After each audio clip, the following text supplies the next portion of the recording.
Hello everybody, good morning and welcome to Live at the Waterhole. We're first up, we're in the Greater Kruger National Park and specifically at Djuma. My name is Ralph Kirsten, and what does the bush hold in store for us today? Well, you'll have to sit back, relax and watch as the animals come down to quench their thirsts and cool off. And as per usual, please don't forget that this is a live and interactive experience, so we'd love for you to jump on board with us and send us through your questions and your comments. You can do that by going on the WildEarth website and registering. You can also join the conversation on X, formerly known as Twitter, using the hashtag WildEarth. Also on the YouTube live chat. What is it that you'd like to see? What would you like to chat about? Whatever it is wildlife related, send it through. Nice big herd of impala here. Seem to be grazing a little bit. There's a few milling around. There's some little lambs. Looks like it might be another scorcher. Typical hot summer's day. And that does bode well for us because that'll force a lot of the animals to come down for a drink.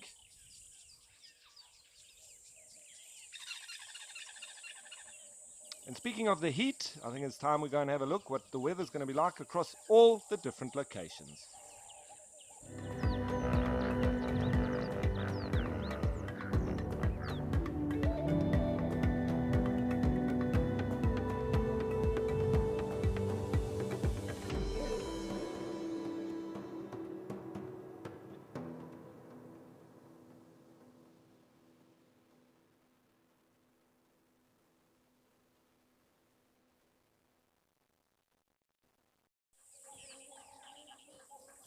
So it does indeed seem to be a hot summer's day across most of the locations, and a little bit of rain starting to come through at Okukuyu in the Etosha National Park.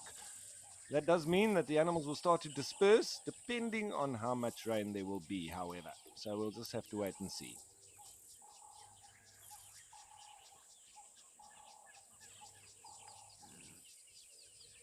It's a decent sized herd, this. Lots and lots of females and youngsters.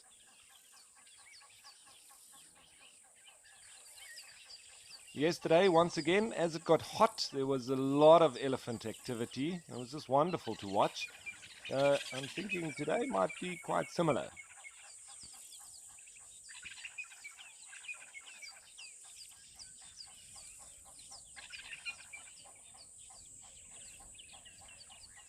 So Karen, thanks for your comment, and good morning straight back at you. Lovely to have you on board. And that's Carrie, pardon me, from the UK. Nice to have everybody in the UK watching as well. I'm sure the weather's a little bit different to where you are. Very hot Christmases that we have here in Southern Africa and in Africa in general. A couple of Nyala just joining these impala, coming through there in the background. You see slightly bigger, and they've got those white stripes coming down the side of their bodies. Those are the females, so they're joining the female impala. Similar to impala, it's only the bulls with the Nyala that have horns, and they're a completely different color. With the impala, they're the same color, the males, but they have horns, as opposed to the females who have none.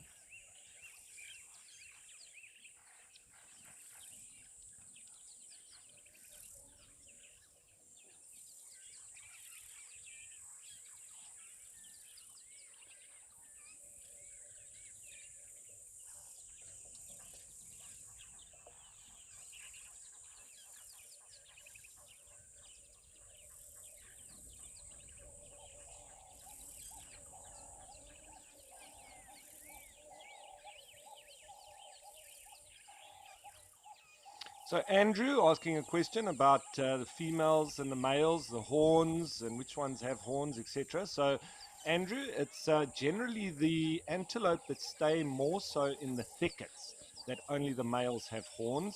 So with the impala, with Nyala, kudu, their females also don't have horns.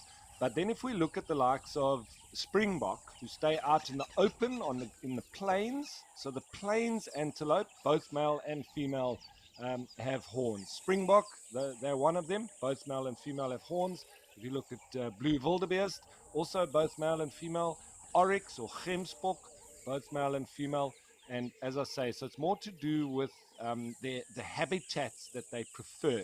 If they prefer the thickets and the bush, like Nyala Impala, it's only the males, and that's generally more so for fighting between males, and that's what their horns are for. Whereas the animals out on the plains that prefer the grasslands, etc., they also use their horns a little bit more for defense against predators like cheetah that would run them down in the open areas.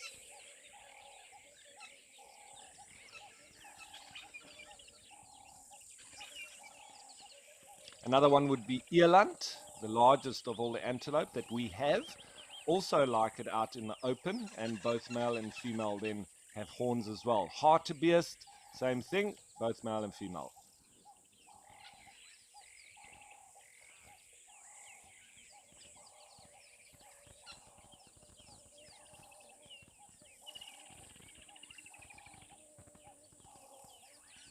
So Fuller, nice to have you on board with us, and also from the UK. So it seems there's quite a lot of UK viewers. That's wonderful, and nice to see that you're enjoying watching the African wildlife. We'll keep our eyes out for the hippo. There is one that is normally resident in this waterhole. We call him Dewey. He likes playing with sticks. And every now and then he does have himself some companions. So we'll just have to see if he's around. Maybe we'll hear him before we see him. But when it's very hot like this, they generally stay well in the water, keeping themselves nice and cool. But I'm pretty sure we'll definitely see some zebra. So your wish list, quite easy to fulfill.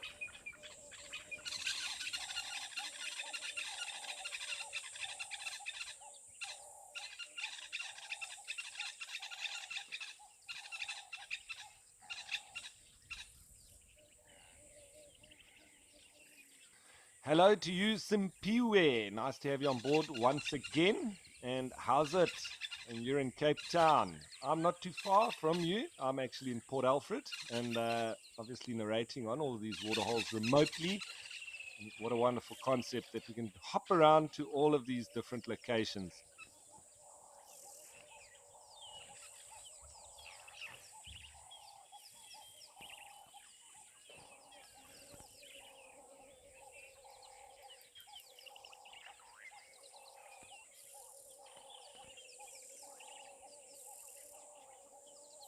So you see a lot of these little lambs. They're not very old at all. Some just within a month or so, so a couple of weeks old, but already very easily move with the herd.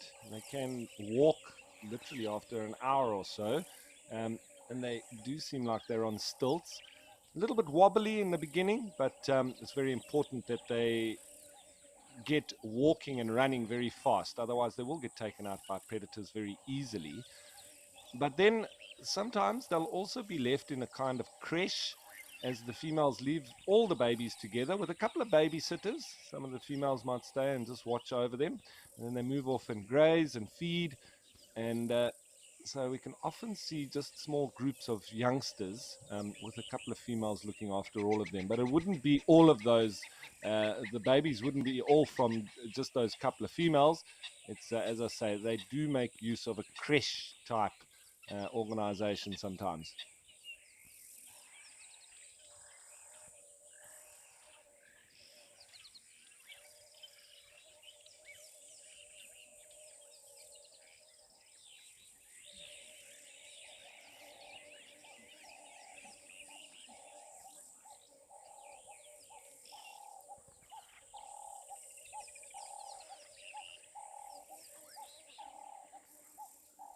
There's a couple of young males there, just with the small horns. You can see they're probably lambs from last year.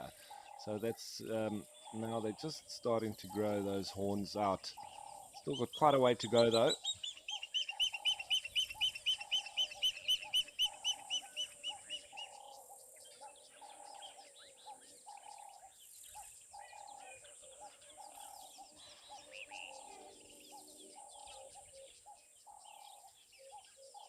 So, Keris, you want to know if this waterhole ever dries out? Yes, it does, Keris.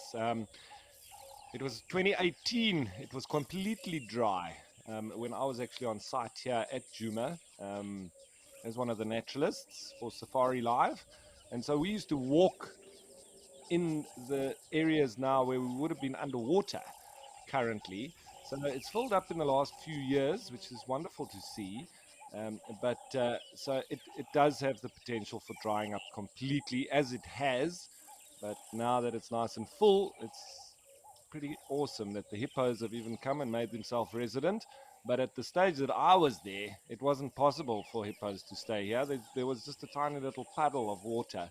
Um, and the hippos used to remain sort of in the area of Buffels Hook Dam, um, and where there was, quite large bodies of water.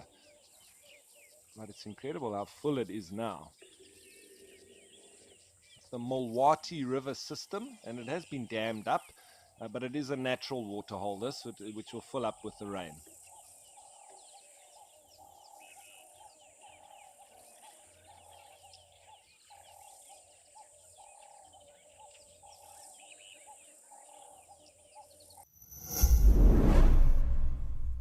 Step into a world of discovery as you join Eco-Training's renowned courses in the heart of Kenya's Masai Mara. These courses are the perfect way to gain a deep understanding of the African bush, even if you have limited time. Don't miss out on this incredible opportunity to experience the wild in a meaningful and life-changing way. Enroll today and embark on a transformative journey with Eco-Training in Kenya's Masai Mara, the leading force in conservation education.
We've also been chatting about it at length, about how the animals, keep cool, especially on hot days like this. And with most mammals, there is a degree of being able to sweat, but not much in the case of impalas. So most of their technique to keep cool will be panting and alleviating the heat through their mouth. But a behavioral response to assist that would obviously be to go and get yourself into a cool spot somewhere in the shade. And you can see that's exactly what they're doing now.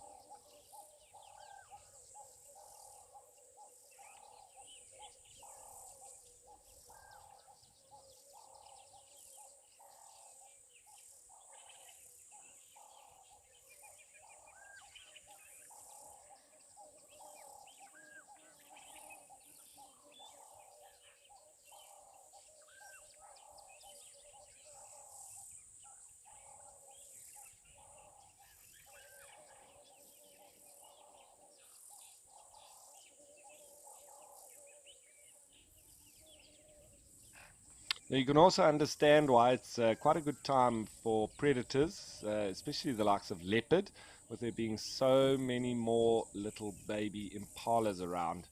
So it does make life a little bit easier for them.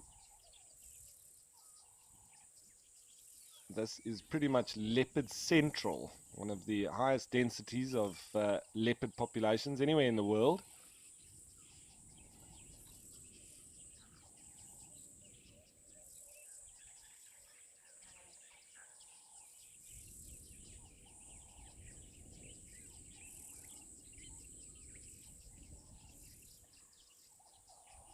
So Keris, Impala you don't always find them in such big groups like this. It's more fragmented groups, but this is quite a big herd that seems to have come together, and also joined by these young males. So it seems like everyone is just enjoying this area around the water, and maybe having come together because of these particular resources that are available here. Maybe that's why there's just so many of them. But they may split up as they move off, maybe later on this afternoon. But yeah, this is quite a big size of a herd of impala. But like I say, also this time of the year, sometimes they group together just as a collective to also help to look after all of the little lambs.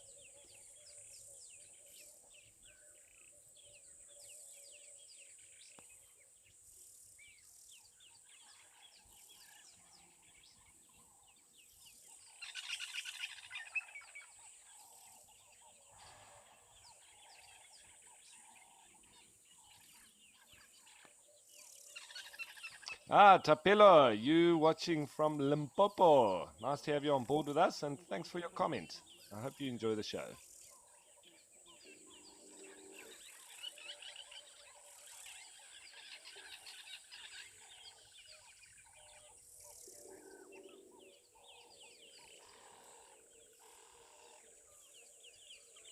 And also another advantage of so many impala coming together like this in a big group is that there's more eyes and ears to be able to pick up for any predators, and that would be the likes of leopard primarily. But it could also be jackals, spotted hyenas, lions, but the biggest predator for impala is definitely leopard. And there's lots of them around here. So we'll keep our eyes peeled. You never know when we might see some spots as well. I always look out for that little white flag at the end of their tail, which they normally walk with it just sort of curled round. And then I've very often spotted leopard just by that white tip on the end of their tail.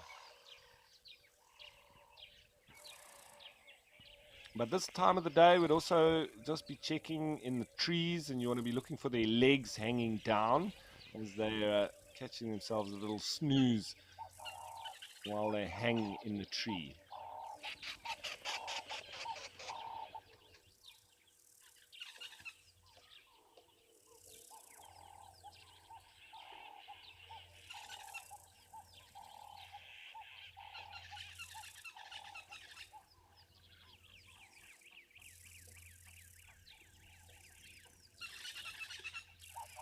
There's a brown-crowned chagra that's calling. That's sort of twee, twee, twee, twee, twee, twee, twee, twee, twee.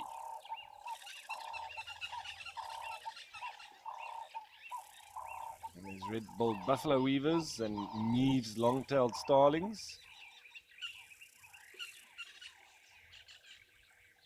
There's Retz's helmet shrikes calling as well. That little call there. Chee-wee-wee, chee-wee-wee.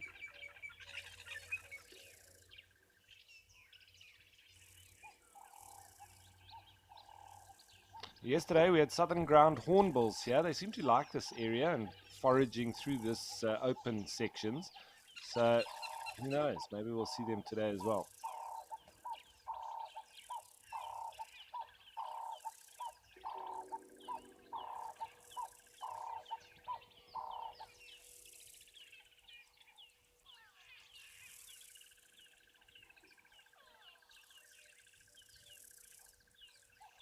There's a crested barbet calling, that very continuous grrrr.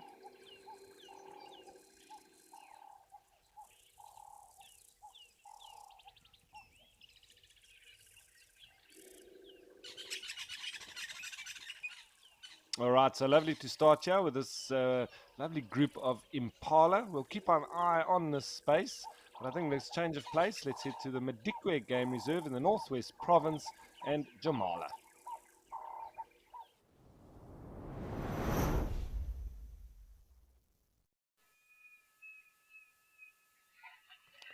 Where, surprise, surprise, we've got ourselves lots of elephants once again. And there we go. There's the checklist.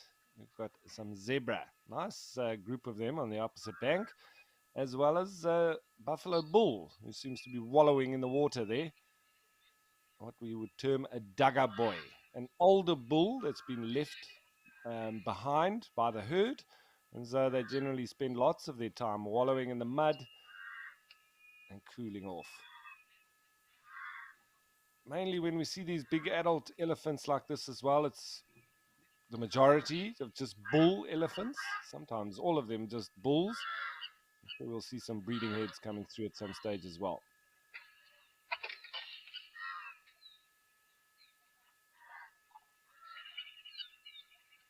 And buffalo being one of the true wallowing animals. Them and white rhino, as well as warthogs, I would say, are the three that wallow in the mud a lot.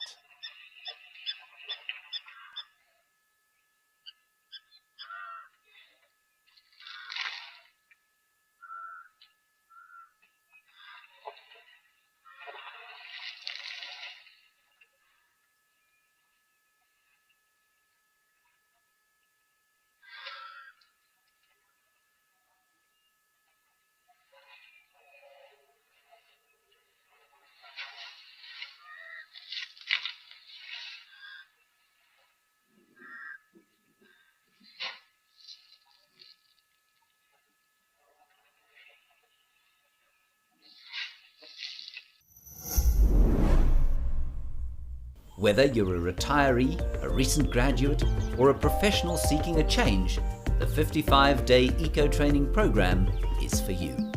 With the coaching of experienced training guides, you'll embark on an unforgettable adventure that will give you a deep understanding of wildlife, conservation, and African cultures.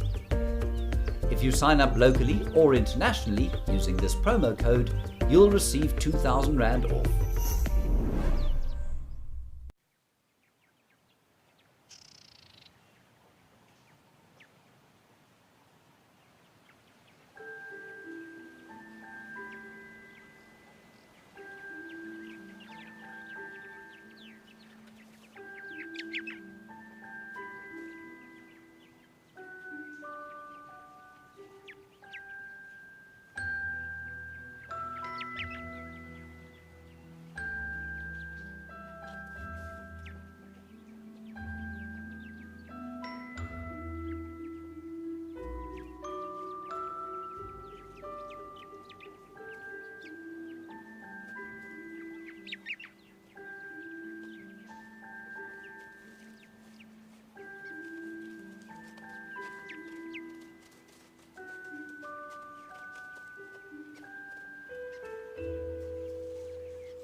And these elephant bulls, they really do enjoy this water hole. It's pretty much on a daily basis. Whenever it's hot, they seem to hang out here for a large part of the day.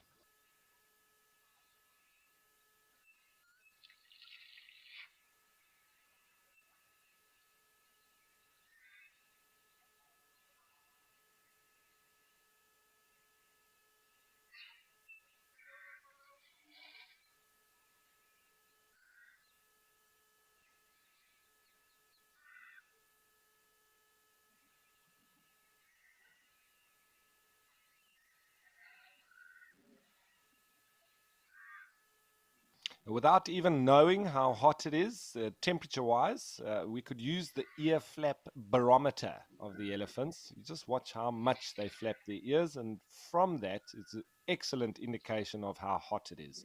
So there's lots of ear flapping. You can pretty much judge that the temperature is up there.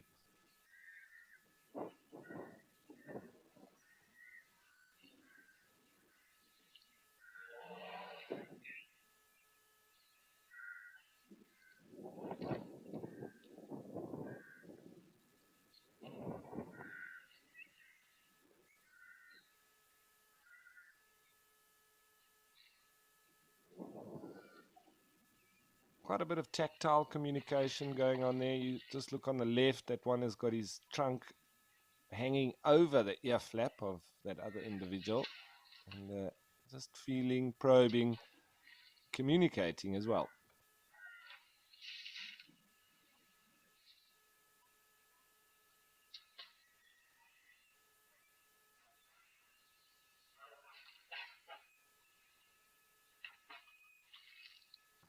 So, Paul, yeah, the good question around how much elephants drink in one go. Well, they can sort of, just to judge, in their trunks, they can hold up to about 5 to 7 liters just in the trunk. And in one go, they can literally drink up to about 100 liters. Um, so yeah, if you've got a number of elephants like this, there's a few thousand liters of water being consumed in a very short space of time. But these elephants we've seen on a daily basis when it's very hot like this, they seem to hang around here. They have a bit of a drink, they spray themselves off, they cool down, they have a bit of a discussion, a chat. They might go back and spray themselves, and a little bit later have another drink. So just with the hours spent here, you can see that they really consume a lot of water, but they also spray themselves with a lot of water as well. And a couple of weeks ago, we had a heat wave, and the elephants, this place was packed. At some stages, there were over 100 elephants present at any one time, and the water level really dropped. It was probably half the amount that is in the waterhole now. It has dropped again. I see that it's been getting hot again. So, it's constantly being refilled, but at this stage, I think the elephants are taking out more water than is being replaced.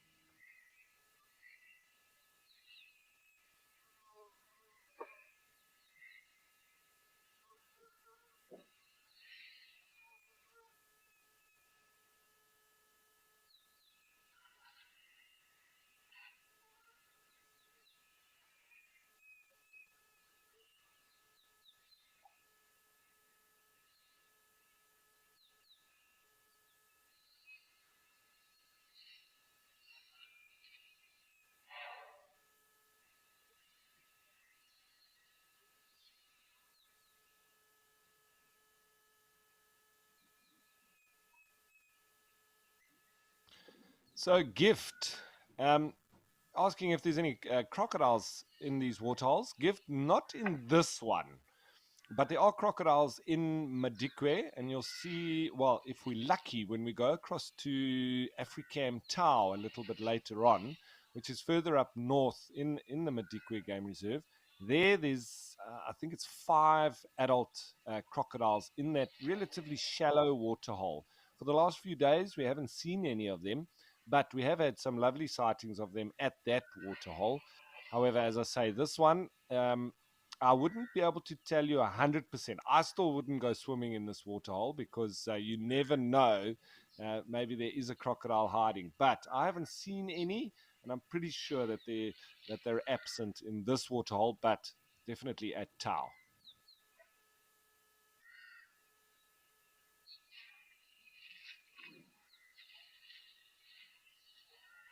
And elephants don't really concern themselves too much with crocodiles. They're not really scared of them.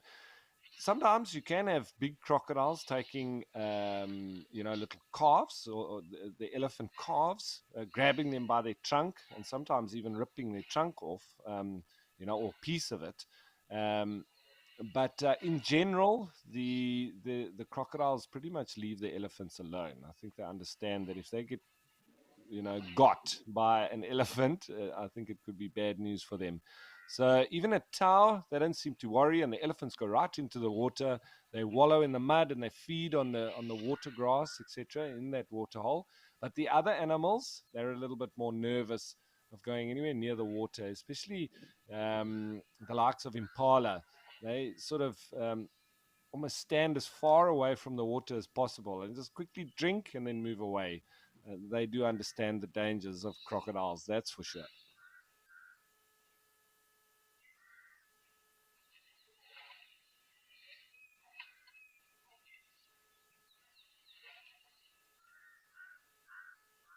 So these elephants all coming together now at the freshwater point, just where the water comes out and fills this water hole up. So they prefer the fresh tasting water. They don't really like muddy water, the elephants. So that's why they normally congregate at that spot. And there can be a little bit of conflict there because I don't think it pours out. I think there's a bit of a trickle. And so sometimes there's a bit of competition. See now a female with a little baby coming in. Maybe it's as part of a bigger breeding herd. That one bull is turned to sort of watch them come down. It looks like quite a young female, that. And sometimes the bulls can give them a little bit of problems or issues, or they harass them a bit. But let's see what happens there.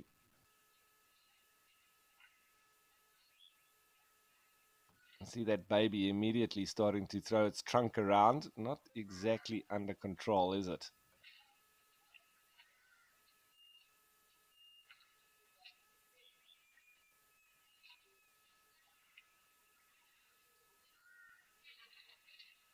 Yeah, these two having a bit of a fight. Doesn't seem too serious yet. Could escalate.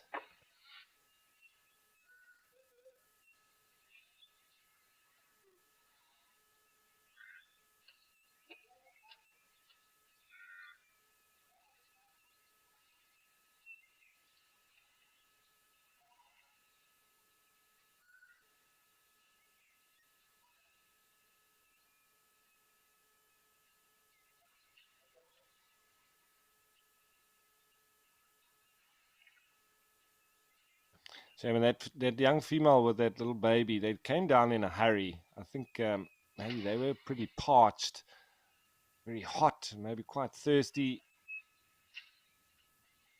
But now they can cool off nicely and quench their thirsts.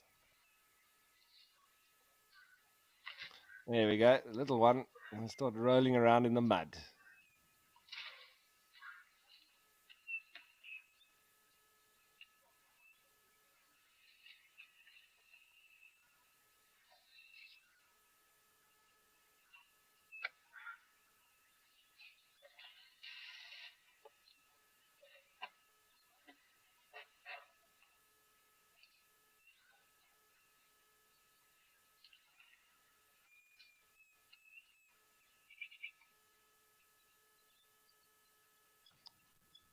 There's that one elephant now seemingly want to go and say hello to that female with the baby.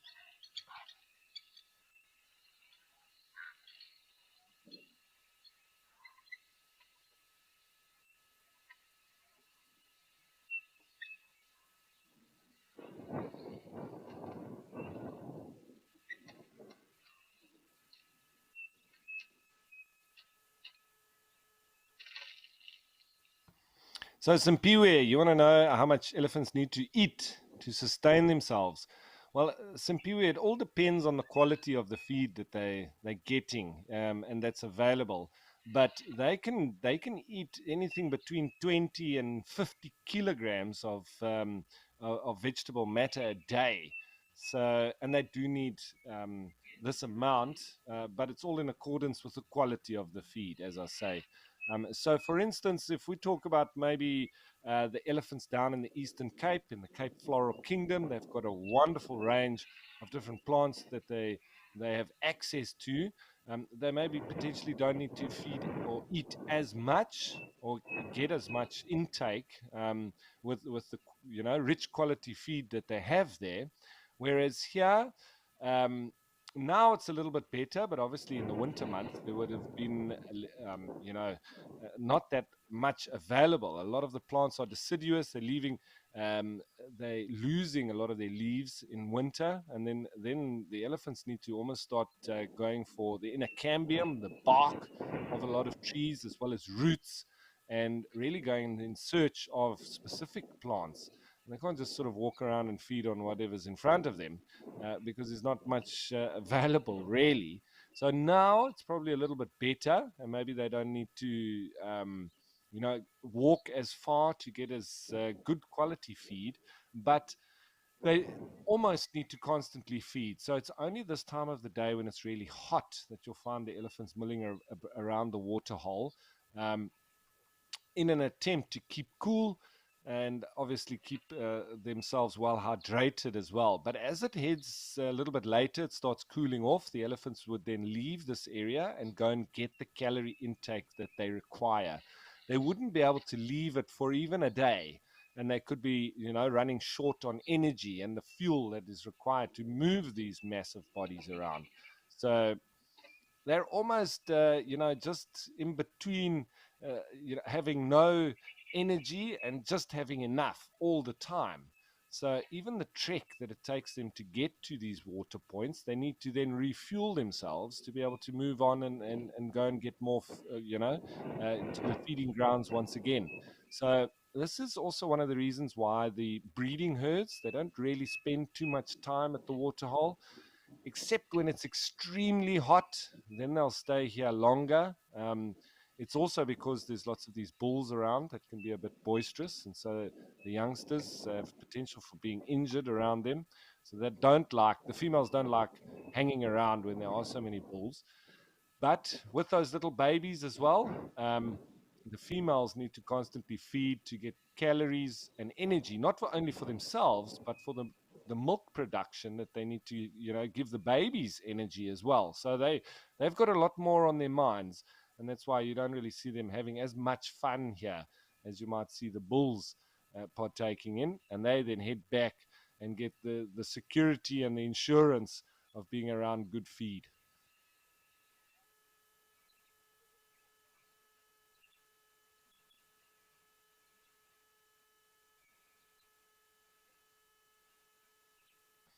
So this female now, she's come around. She obviously wants to have a drink of that nice fresh water, but this bull, I think, is dominating that spot. So she may need to give it a pass and just go for whatever she can get.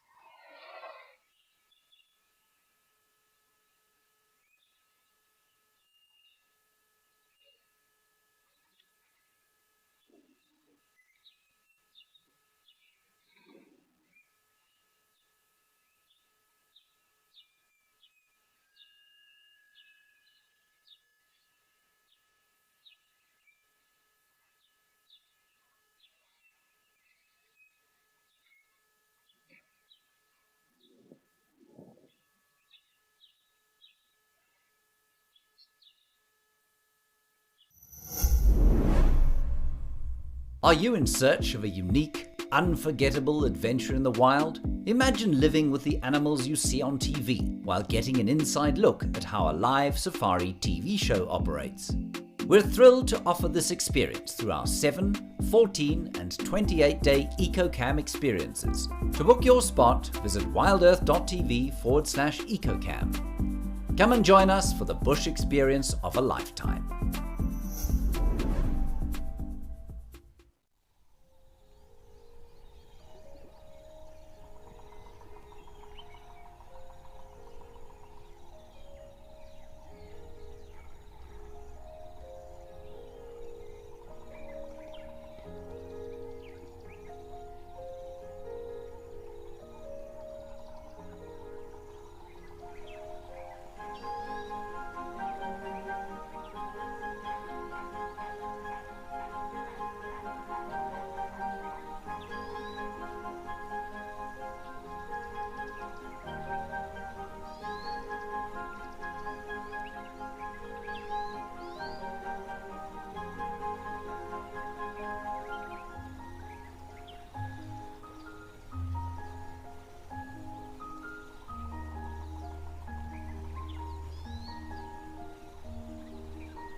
So that female and a youngster, they've circled right around the water hole, and now they're back where they started.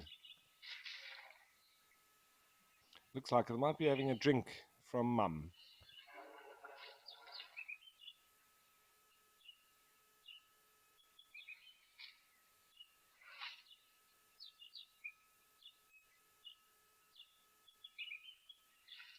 Looks like this other bull's going to move into the area where the water's been dominated by this one bull. His head shaking. I think that the one that's approaching is a little bit bigger, so he might have something to say about that. Yeah, he's going to push his way in.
We have a quick check around, just make sure we're not missing anything. But it seems like once again it's all about the elephants today.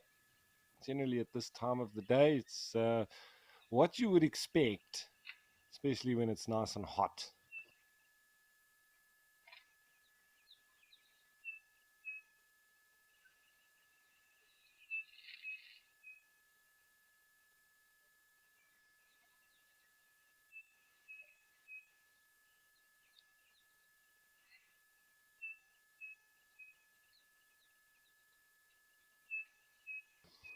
So a gift. The animals don't really get sick from drinking this kind of sandy, muddy water.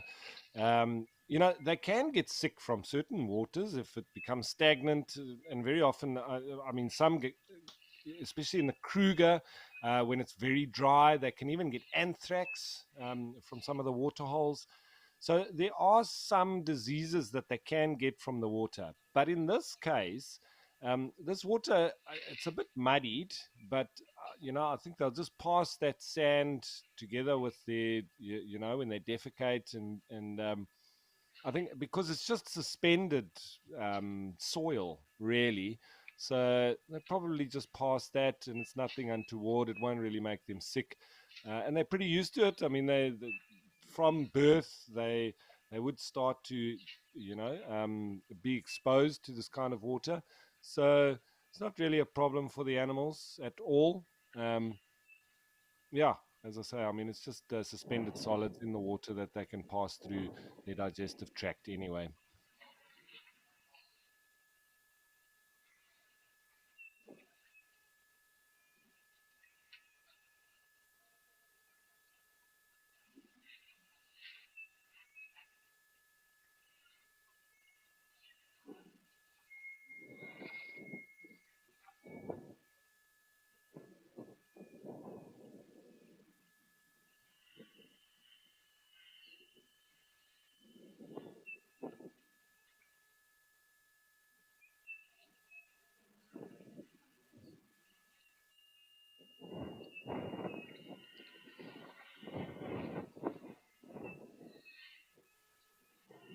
It seems like that little youngster now is starting to have a bit more fun again, playing around in the mud.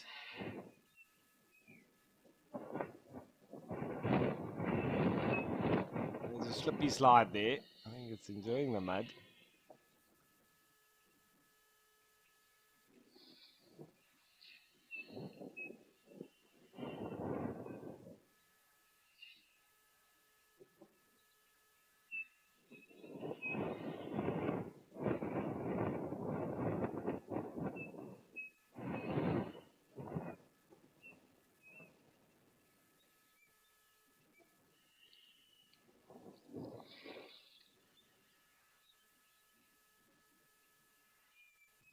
This one just starting to get the hang of its trunk. Maybe it's about a year or so of age.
So, Pizza Man, thanks for your comment. And how could you not love Ellie's? It's always wonderful to watch, and it keeps us thoroughly entertained, especially when it's nice and hot like this, and especially also when there's little youngsters around. They're just so much fun.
Okay, so as per always, especially when it's very hot, it's lovely sightings of elephants here at Jamala. But I think it's time to change of place. Let's go back to the Greater Kruger National Park and King's Camp,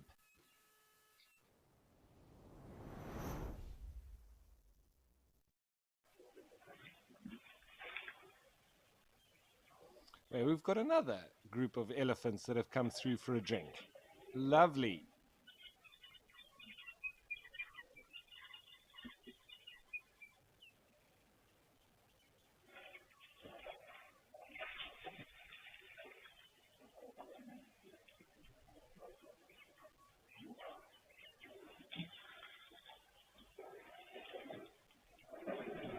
This is a breeding herd. So, as I've mentioned, you might see that they don't hang around as long as those bulls that we were witnessing and that we see almost every day at Jamala. The breeding herds seem to come in, do their thing, and then push off.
So always in search of something new, something different, or just something to chat about on whatever we're watching. And in this case, obviously elephants.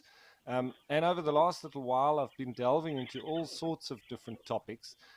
So trying to keep it fresh, as I say. And I found a little article on The Conversation, which speaks of fossil tracks and trunk marks reveal signs of ancient elephants on South Africa's coast. Now, we're not anywhere near the coast here. However, it's still very interesting, I must say. And they say that hundreds of thousands of years ago, South Africa's Cape South coast looked very different. Some of the species that roamed this area are now extinct. Others evolved over the millennia, and their modern descendants inhabit different areas, some far away, others nearby. For instance, in the 19th century, a population that came to be known as the Knysna elephants, a reference to the nearest big town, were the most southerly group of elephants in Africa. Over time, they became the only free ranging elephants in South Africa. Their numbers were decimated by the ivory market and habitat transformation. Evidence now indicates that only one elephant, an adult female in her 40s, remains in the Knysna forest. Now, about 18 kilometers from the area that lone elephant occupies, we have found new evidence of her ancient ancestors in the form of fossil track sites from the Pleistocene epoch. These sites vary in age from 400,000 to 35,000 years. The tracks preserved in alienites, the cemented remains of dune surfaces, and cemented beach deposits dovetail with more recent evidence that elephants historically made widespread use of open areas in the region. Along with elephant tracks from sites on the Cape South coast, we identified what appears to be the first example in the global trace fossil record of elephant trunk drag impressions. We interpret the impressions in question as having been made by an elephant either dragging its trunk or dragging something it was gripping in its trunk. And these marks are consistent with the sort of trunk drag traces described in tracking manuals and on various websites. It's obviously almost like a snake-like movement. As an elephant walks while it's dragging its trunk, it makes a snake-like track, especially in soft substrate. The extant African bush elephant, Loxodonta africana, the Knysna elephant belongs to this species, is known to show trunk dragging behavior under a variety of circumstances, including must, sporadic periods during which bull elephants are particularly aggressive. There was an article that focused on the 35 elephant track sites, which are among the more than 300 vertebrate Pleistocene track sites that have been identified along a 350-kilometer stretch of the coastline since 2008. And such fossil track sites can tell us many things about what happened on those ancient dunes and beaches and the ancient environment that the elephants roam. For one, they offer insights into the probable history of the Knysna elephants, suggesting that the remaining elephants retreated into dense Afro-temperate forest for protection in recent centuries, where hunters had difficulty finding them. And the track sites are also important because elephants are ecosystem engineers. Their presence may have large-scale effects on the landscape. For example, they can transform woody habitats to more open habitats. They may well have facilitated the development and maintenance of the mosaic of woodland and grassland habitats that characterize the huge, now submerged Paleo-Agulhas plain during the Pleistocene. So very interesting, and it does go on, but I think we'll chat about it bit by bit as we go on today, as I predict we're going to be spending lots and lots of time with elephants today. This immersive program will give you an in-depth understanding of the African bush in as little as 7 days. You'll be guided by expert trainers who will lead you through the various ecosystems of Africa and teach you essential bush skills. Join Eco Training's 7 or 14-day EcoQuest course and you will receive 500 Rand off whether you sign up locally or internationally using this promo code. Further your journey as a true bush enthusiast today.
Safe on the inside.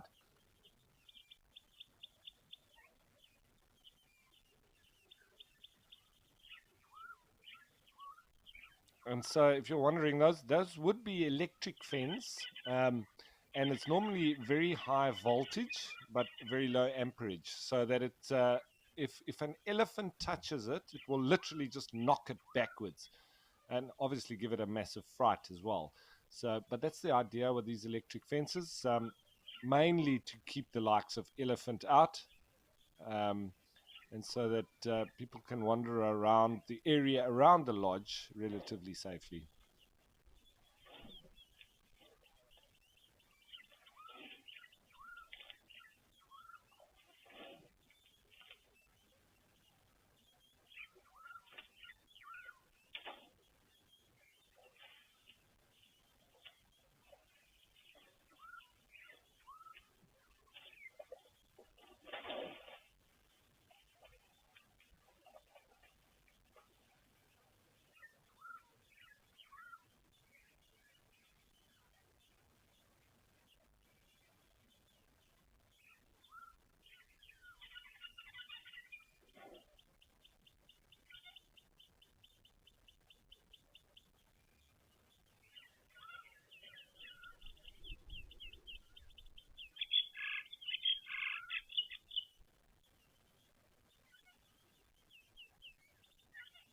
So now, as predicted, I think the elephants have moved off in, well, the whole group, I think. The whole breeding herd has disappeared.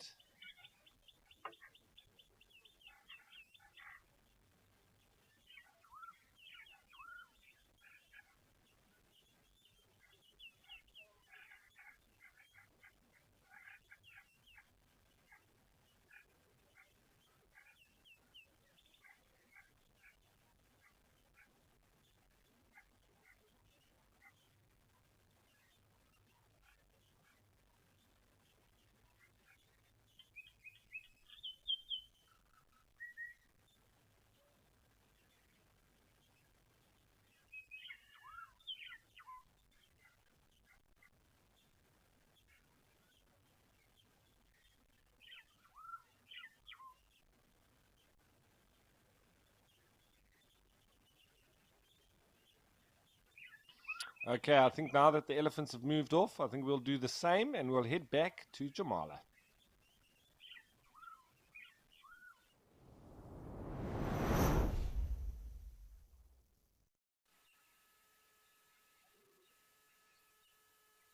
Where these bulls, they just seem to not go away and having lots of fun now in the water, which is exactly what I would be doing if I was an elephant, that's for sure.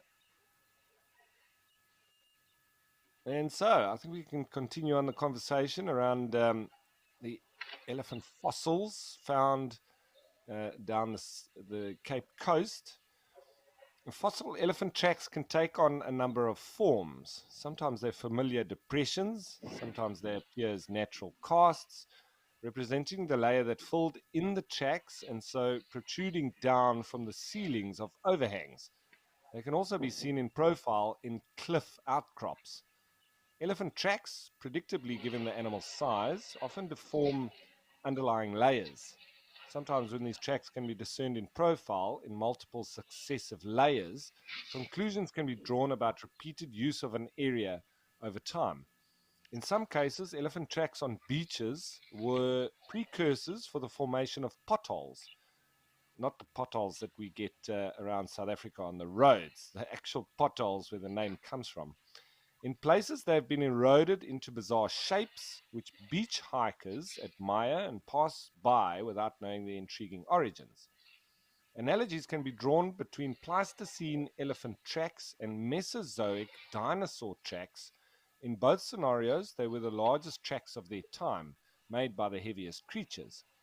In fact, it appears that elephant tracks were described at one site, measuring as much as 70 centimeters in diameter, are the largest tracks ever identified since the age of dinosaurs. And the elephant trunk drag site was identified on an alunite surface in the Gaukama Nature Reserve, around 500 kilometers east of Cape Town. There were also tracks of the extinct long-horned buffalo and of smaller buck species. Two coprolite sites, that is, fossilized dung, and small carnivore tracks, alongside numerous examples of elephant tracks. The site is only exposed at low tide, being subject to intense wave action during high tides and storm surges. So it's also usually covered by meters thick layers of beach sand.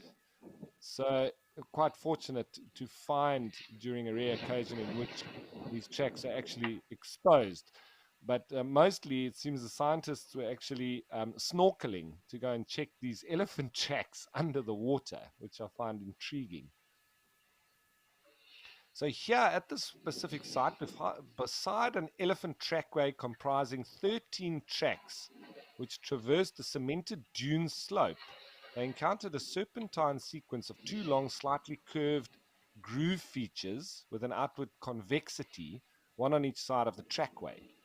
Displacement rims were present. These indicate that a compressive force had caused the grooves. In one spot, they could tell that the grooves were registered first and then the tracks, which obviously the trunk leading the tracks and the feet, consistent with how an elephant footprints are superimposed on parts of trunk drag impressions. They considered their interpretations other than trunk drag impressions, but any alternative possibilities appeared to be truly remote. There are no body fossils of elephants from this time period, so the available information about how these gigantic animals moved through the ancient landscapes currently depends entirely on all of these track records. Each elephant track site that they identify evokes a sense of wonder at how the tracks, and in this case the trunk drag impressions, survived against all the odds and are now amenable to our interpretation as we try to read the story that these fossils and the rocks tell us. So I find that intriguing that, after almost up to 500,000 years ago, we're looking at these remnants of these elephants' ancestors down the South Cape coast of South Africa.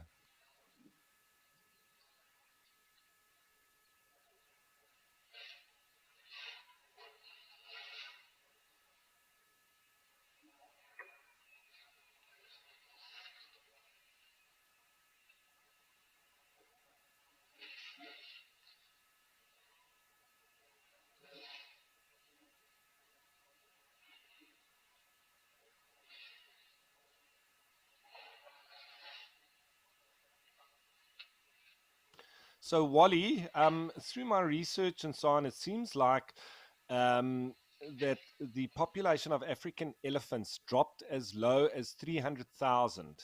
Um, but in the last 2 decades, it's increased once again, and we're now sitting at an estimated uh, amount of about 450,000.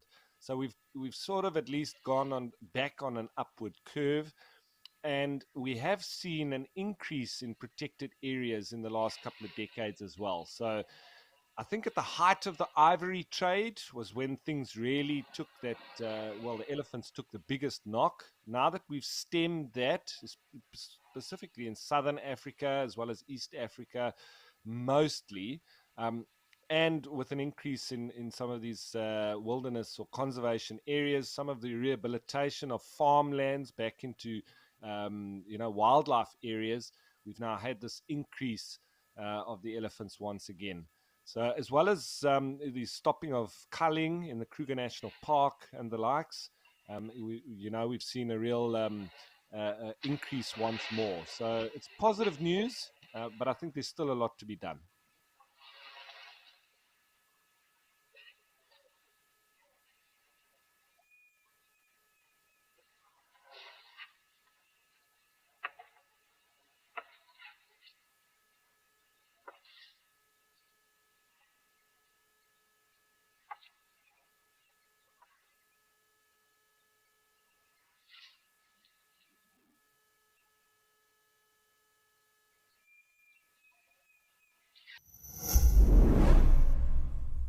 We all know the struggle of finding the perfect gift. But what if you could give them an unforgettable experience? Something truly extraordinary. Introducing Nature Eye.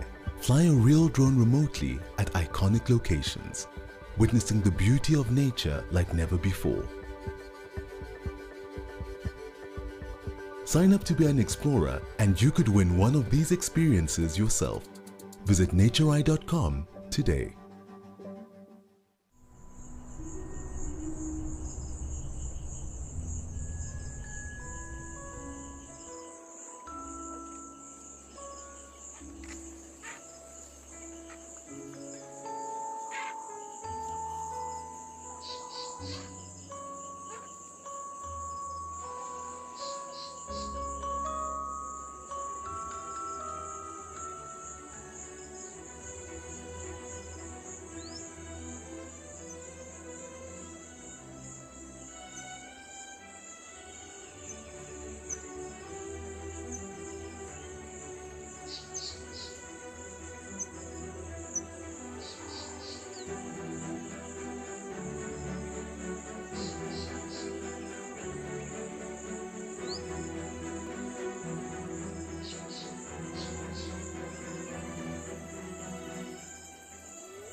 So the numbers have whittled down a little bit. Just a few of these bulls now remain, but I'm pretty sure we're going to have other breeding herds coming through and some other bulls. I'm sure it's just going to keep rolling through the entire sort of morning going into the afternoon. But I just found some amazing elephant facts on the Sandparks website. So nice just to have a read through these. And they say that elephants are amazing animals. And if you didn't believe it, just listen to some of these amazing facts that we're going to speak of now. The word elephant means big arch. In Latin, eli means arch, and fant means huge. So a huge arch is what the direct translation would be. And an adult elephant bulls can eat the equivalent of up to 3,000 quarter pounders. I would think that's a burger in a day, up to 2 to 300 kilograms of food. That's a lot. Elephants eat for at least 16 hours every day. If you ate that much, you would not have time to go to school, watch TV, go to work, have any friends. Everything would just be about eating. I suppose there are some people that could compete with them, but I think the elephants would definitely win most days. Elephants can drink the equivalent of about 360 cans of soft drink in one go. It's 120 liters of water. They can smell water from 30 kilometers away, but you'd get very thirsty on the 6-hour walk to reach it. Elephants produce about 100 to 155 kilograms of dung a day. Less than half of what they eat is digested effectively. But that also then makes that semi-digested organic material available for every single micro ecosystem that is created whenever they do drop their dung balls. So it's very important for the greater scheme of things. Elephants can run as fast as as a 50cc moped, which is 40 kilometers an hour. That's faster than the fastest recorded man on Earth. The tallest elephant ever measured was almost the height of a double-decker bus, just over 4 meters. An average adult bull weighs as much as 2 minibuses full of people. That's around 6 tons. But the heaviest elephant ever recorded was as much as 200 people, just under 12 tons.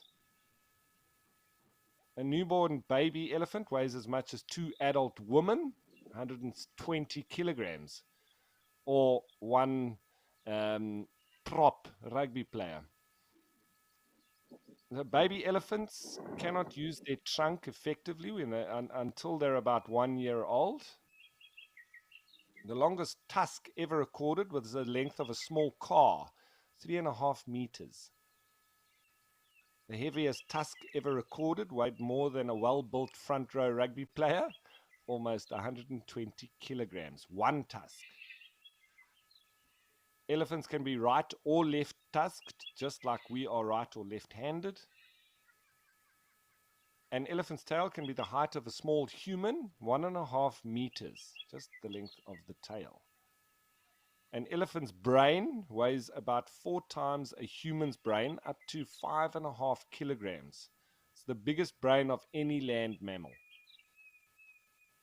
An elephant heart can be as heavy as a large dog, up to and more than 20 kilograms. It's 60 times heavier than a human heart. Elephants' molar teeth can be as large as house bricks.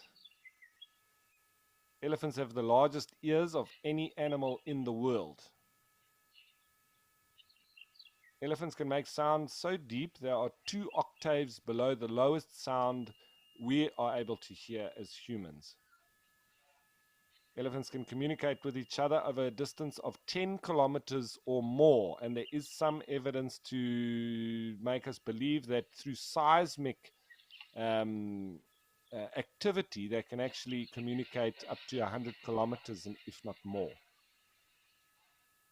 Elephants walk on tiptoe, more so actually on their fingers. They walk on their fingers. Elephants can't jump. The first record of elephants being tamed dates back over 4,000 years ago. Over 2,000 years ago, 37 elephants walked more than 2,400 kilometers across southern Europe with Hannibal's army. They climbed 2 mountain ranges and survived the entire trip, while 20,000 men died. This was with a particular war that was going on. Fossils of ancient tuskers have been found in South Africa, dating back to 250 million years ago. So there's just some very interesting elephant facts for you. As this lovely big bull now comes in to cool itself off.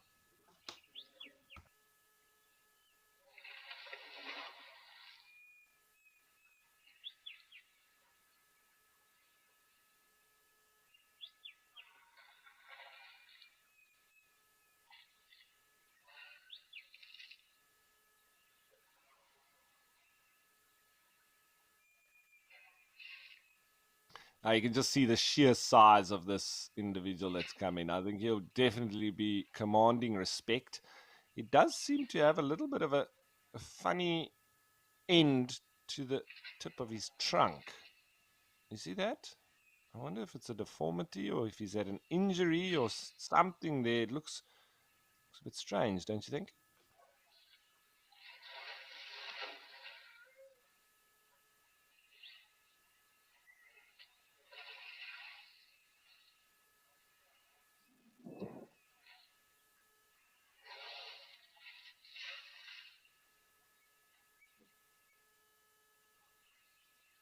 We've seen this individual before with this big notch out of his ear.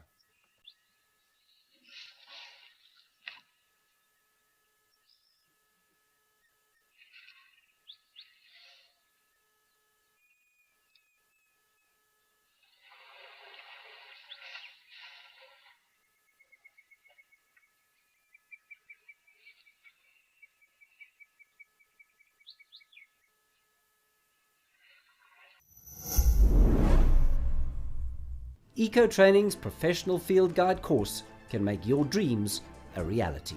This comprehensive program comprises 5 months of theoretical and practical training in the African bush with highly qualified instructors in multiple locations. Enroll today and receive 5,000 Rand off using the promo code. If you've just finished school or tertiary education and you want to head into the wild, Eco Training's professional field guide course is for you.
So here's something interesting for you from the Guinness Book of World Records. The rarest elephant on record is Motti, a male calf born at Chester Zoo in England on the 11th of July 1978, because he is the only known example of a hybrid between the African elephant, Loxodonta africana, and the Asian elephant, Elephas maximus. His father was Jumbolino, a bull African elephant, and his mother was Sheba, a cow Asian elephant. And he lived for 10 days before dying from necrotic enterocolitis and an E. coli septicemia. He possessed a fascinating combination of features from both species, and his skin was preserved as a mounted taxiderm specimen, which is housed at the Natural History Museum in London. Until Motti's birth, it was not believed possible that interspecific elephant hybrids could occur, and none has been recorded since then either.